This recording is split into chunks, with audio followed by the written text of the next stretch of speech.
Welcome बच्चों, आज हम लोग सॉल्व कर रहे हैं अभ्यास कार्य पुस्तिका सीखे गणित कक्षा 6 इकाई 16। प्रश्न नंबर 1 है बच्चों, दी गई आकृतियों के आधार पर निम्नांकित चित्रों को देखकर आकृति का नाम, उनके शीर्ष, कोर और फलक की संख्या बतानी है। ये देखिए घनाभ है, ये शीर्ष होता है, ये कोर होता है और ये फलक होता है। ये घन है, ये शीर्ष है, ये कोर है और ये बीच का फलक है। पहला दिया हुआ है ईंट। ईंट क्या है? घनाभ है, शीर्ष 8, कोर 12, फलक 6। ये पासा, ये घन है, शीर्ष को 8, कोर 12, फलक 6। प्रश्न नंबर 2 है, निम्नांकित चित्रों में आकृति को पहचान कर सही विकल्प पर सही का निशान लगाना है। ये देखिए ये क्या है? ये पिरामिड है। ये जो चित्र है ये प्रिज्म है। अगला चित्र जो बॉक्स बना है, संदूक, इसको कहते हैं घनाभ। ये जो चित्र है ये भी एक घनाभ है। स्पीकर, इसको भी घनाभ पे निशान लगा देंगे। ये जो बने हुए हैं ये क्या है? पिरामिड हैं। टावर, टावर क्या है? ये घन है। सॉरी बच्चों, ये पिरामिड है। प्रश्न नंबर 3 है, दी गई आकृतियों के आधार पर निम्नांकित चित्रों में त्रिभुजाकार एवं आयताकार फलकों की संख्या पहचान कर लिखिए। ये जो त्रिभुज के जैसे होंगे इसको त्रिभुजाकार फलक कहेंगे और जो आयत जैसा होगा उसको आयताकार फलक कहेंगे। ठीक है, अब देखिए इस चित्र में देखते हैं त्रिभुजाकार फलक कितने हैं। त्रिभुजाकार फलक इसमें 4 है और आयताकार फलक कितने हैं? 1। इस चित्र में त्रिभुजाकार फलक 4 हैं और आयताकार फलक 1। इस चित्र में त्रिभुजाकार फलक 2 हैं और आयताकार फलक 1। प्रश्न नंबर 4 है, यहाँ 1 सेंटीमीटर कोर से बने घनाकार टुकड़ों से निम्नलिखित 3 घनाभकार आकृतियाँ बनाई हुई हैं। इनमें से किस आकृति का आयतन सबसे अधिक होगा और किसका सबसे कम होगा? तो इसको बच्चों निकालना पड़ेगा। सबसे पहले इसको सॉल्व कर लेते हैं। घनाभ का आयतन होता है लंबाई गुणे चौड़ाई गुणे ऊंचाई। तो घनाभ जो क दिया हुआ है इसका आयतन निकाल लेंगे। लंबाई गुणे चौड़ाई गुणे ऊंचाई करके लंबाई कितनी है? 4, चौड़ाई 2, ऊंचाई 2, आ गया 16।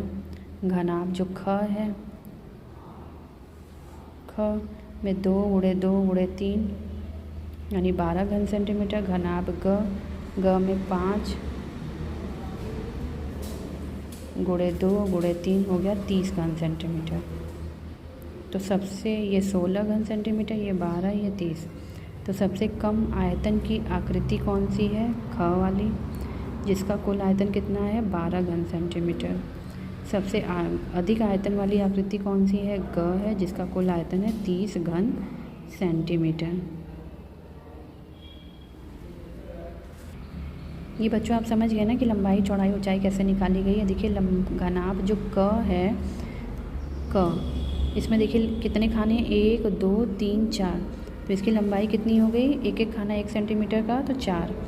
चौड़ाई और ऊंचाई यहाँ पर 2 खाने दिए हुए, 1 2, तो ये हमने क्या लिख दिया? 2। ऊंचाई भी 2 है। इसी तरह से जो ख वाला है इसमें लंबाई चौड़ाई, लंबाई तो 3 खाने वाली हो गई, 1 2 3। उसके बाद चौड़ाई ऊंचाई जो हो गई वो 2 2 खाने की हो गई, तो 2 गुणे 2 गुणे 3। जो ग वाला है इसमें देखिए 5 खाना दिया हुआ है, 1 2 3 4 5। तो लंबाई आपकी 5 खाने की हो गई, बाकी चौड़ाई ऊंचाई ये 2 खाने की हो गई और इधर ऊंचाई कितना है? 3 खाना, 1 2 3। तो इस तरह से इसका मान रखा गया है।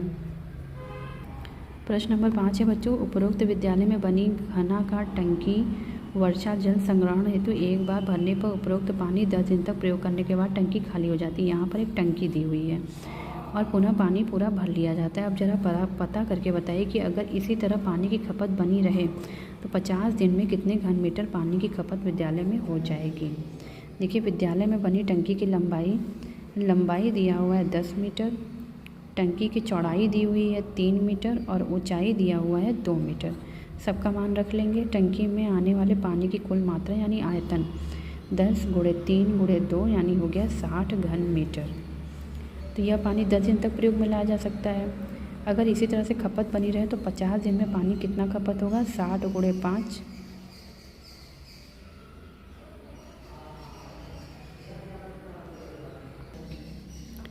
तो 50 दिन में पानी की खपत कितनी होगी? तो ये पानी 10 दिन तक चल जाता है, यानी 60 घन सेंटीमीटर पानी जो है 10 दिन तक चल जाता है। तो 50 दिन तक चलने के लिए 60 में 5 का गुणा कर देंगे तो हो जाएगा 60 × 5 हो जाएगा 300 घन मीटर। प्रश्न नंबर 6 बच्चों, मेरे पास कुल छोटे घनाकार बॉक्स हैं जिसकी प्रत्येक कोर की माप 5 सेंटीमीटर है और उन्हें एक बड़े घनाकार बॉक्स में रखना चाहते हैं। ये बड़ा वाला है, इसको छोटा वाला है, इसमें बड़े वाले में रखना है, जिसकी प्रत्येक कोर की माप 15 सेंटीमीटर है।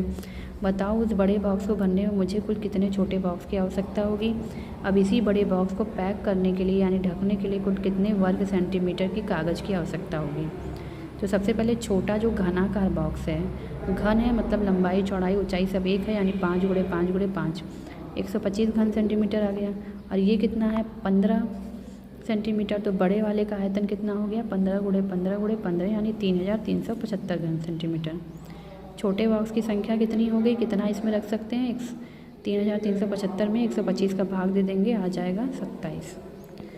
अब इसको चारों ओर से कागज़ से लपेट देना है, यानी इसका क्षेत्रफल पता करना है। तो बड़े बॉक्स का क्षेत्रफल हो जाएगा 6 × भुजा के घात 2, तो 6 × 15 × 15 यानी 1350 वर्ग सेंटीमीटर आ गया। तो कितने कागज़ की आवश्यकता होगी, इतने वर्ग सेंटीमीटर कागज़ की आवश्यकता होगी इसको लपेटने के लिए। प्रश्न नंबर 7 है, यदि एक कागज़ को कुछ इस तरह से मोड़कर एक घनाकार आकृति प्राप्त होती है तो नीचे दिए गए विकल्पों में से किस कागज़ के टुकड़े को मोड़ने पर घनाकार आकृति प्राप्त नहीं होगी। किसको मोड़ने पर घनाकार आकृति प्राप्त नहीं होगी। 1 2 3 4 5 6।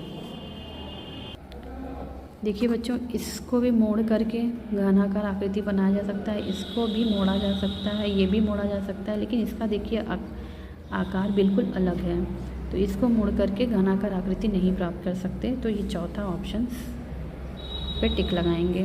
प्रश्न नंबर 8 है, निम्नांकित चित्रों में घनों की संख्या तथा आयतन लिखिए। यदि एक घन का आयतन 1 घन सेंटीमीटर है तो यहाँ पर देखिए घनों की संख्या कैसे निकालेंगे। 1 2 3 4 और इधर क्या है 1 2 3, तो 4 × 3 किया,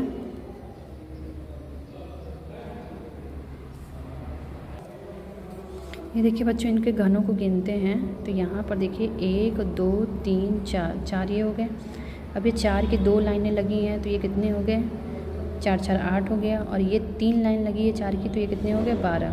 तो 4 8 12 कितने हो गए 24। तो चित्र का आयतन कितना हो गया 24 घन सेमी। अगला चित्र देखिए बच्चों, दो बॉक्स रखे हैं, 3 की लाइन है, तो 2 2 4 2 3 6।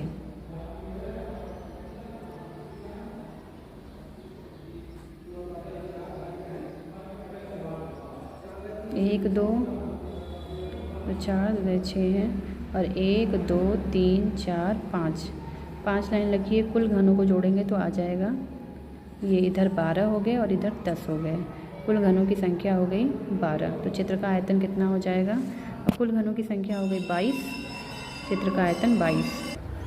ठीक है बच्चों, 2 2 4 2 6, 2 2 4 2 6 यानी 12 हो गए, ये 10 हो गया। प्रश्न नंबर 9 है, निम्न वस्तुओं में से घनाकार वस्तु को पहचानिए। ऑप्शन सी पासा। लूडो के पासे के आमने सामने के अंकों का योग कितना होता है। B option 7। घन के फलक किस आकार के होते हैं। ए ऑप्शन वर्गाकार। घनाभ के नुकीले भाग को कहते हैं शीर्ष। कौन सा युग्म सही है। सी ऑप्शन 12 कोर। प्रश्न नंबर 10 है, दिए गए विकल्पों की मदद से रिक्त स्थानों की पूर्ति कीजिए। प्रिज्म में कोरों की संख्या होती है 9, पिरामिड में फलकों की संख्या होती है 5, घनाभ में शीर्षों की संख्या होती है 8, घन में फलकों की संख्या होती है 6, पिरामिड में त्रिभुजाकार फलकों की संख्या होती है 4।